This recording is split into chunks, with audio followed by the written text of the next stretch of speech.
태종과 원경왕후의 숨막히는 정치 싸움이 이어지고 있습니다. 권력과 야망, 그리고 가족 간의 갈등이 얽혀있는 조선의 궁궐. 그 안에서 원경왕후는 과연 어떤 선택을 하게 될까요? 태종의 신임을 받던 이숙번. 하지만 그는 조용히 힘있는 종친들과 손을 잡고 한양의 땅을 사들이고 있었습니다. 수도 이전 후 조정의 관리들은 도성 밖으로 밀려나고 집값은 감당할 수 없을 만큼 치솟았습니다. 태종은 이 문제를 해결하고 싶었지만 이미 땅을 차지한 권력자들의 저항이 만만치 않았습니다. 이때 원경왕후가 직접 나섰습니다. 조선의 부동산을 쥐락펴락하는 밤골 김씨를 찾아간 것입니다. 하지만 김씨는 태종의 왕권마저 비웃으며 자신과 연결된 종친과 공신들이 많아 아무도 자신을 건드릴 수 없다고 장담했습니다. 그런데 더 충격적인 사실은 원경왕후의 동생 민무구마저 김씨와 연줄이 닿아 있었다는 것이었습니다. 가문의 번영을 위해 어쩔 수 없는 선택이었다고 주장하는 민무구와 이를 막아야 하는 원경왕후. 가족 간의 갈등은 격해졌습니다. 한편 태종과 원경왕후는 전쟁 같은 나날을 보내면서도 가끔은 함께 술잔을 기울이며 부부로서의 정을 나누기도 했습니다. 하지만 그런 평온함도 오래가지 않았습니다.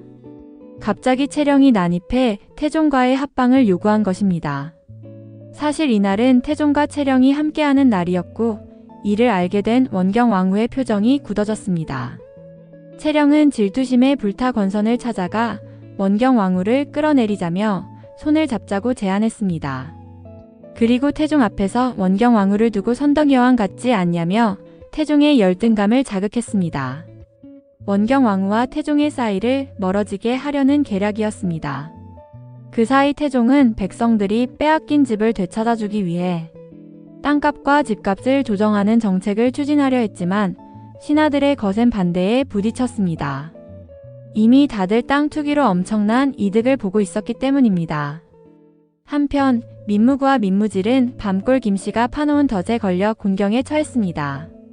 그리고 채령과 손을 잡은 김상궁은 원경왕후의 목욕물에 무언가를 타며 불길한 기운을 감돌게 했습니다. 이런 위기 속에서도 원경왕후는 중전으로서의 역할을 다하기 위해 친잡례를 주최했습니다. 하지만 이 또한 밤골 김씨가 준비한 함정이었습니다. 이번에는 원경왕후뿐만 아니라 민무구까지도 엮어버리려는 계략이었죠. 하지만 원경왕후는 이 위기를 기회로 바꿨습니다. 민무구가 태종 앞에서 자신이 사들인 땅을 백성들에게 돌려주겠다고 선언한 것입니다.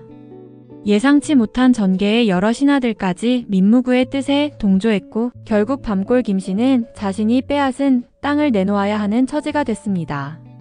제대로 역공을 당한 것이죠. 이 모든 것이 원경왕후의 계획임을 알게 된 태종. 하지만 이번엔 원경왕후가 태종의 작은아버지를 곤란하게 만든 셈이었기에 태종의 심기가 불편해졌습니다. 태종은 이에 맞서 민무지를 대사원에 임명해 종친 세력의 핵심이었던 명선대부를 공격하게 했습니다. 그리고 명선대부를 풀어주면 종친들이 민씨 가문을 공격할 것이고 그들끼리 싸움을 벌이게 될 것이었습니다. 그런 가운데 태종은 세자의 혼인을 서둘렀습니다. 이숙번은 자신의 딸을 세자빈으로 만들고 싶었지만 원경왕후는 이를 막기 위해 움직였습니다. 결국 세자빈을 뽑기 위한 무명짜기 경합이 열리게 되었습니다. 그런데 예고편에서는 충격적인 장면이 공개되었습니다. 절규하는 원경왕후의 모습.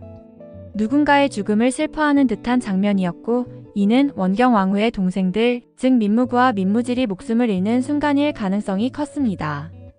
과연 원경왕후는 이 위기를 어떻게 헤쳐나갈 것인가? 그리고 태종의 다음 수는 무엇일 것인가? 긴장감 넘치는 다음 이야기가 펼쳐집니다.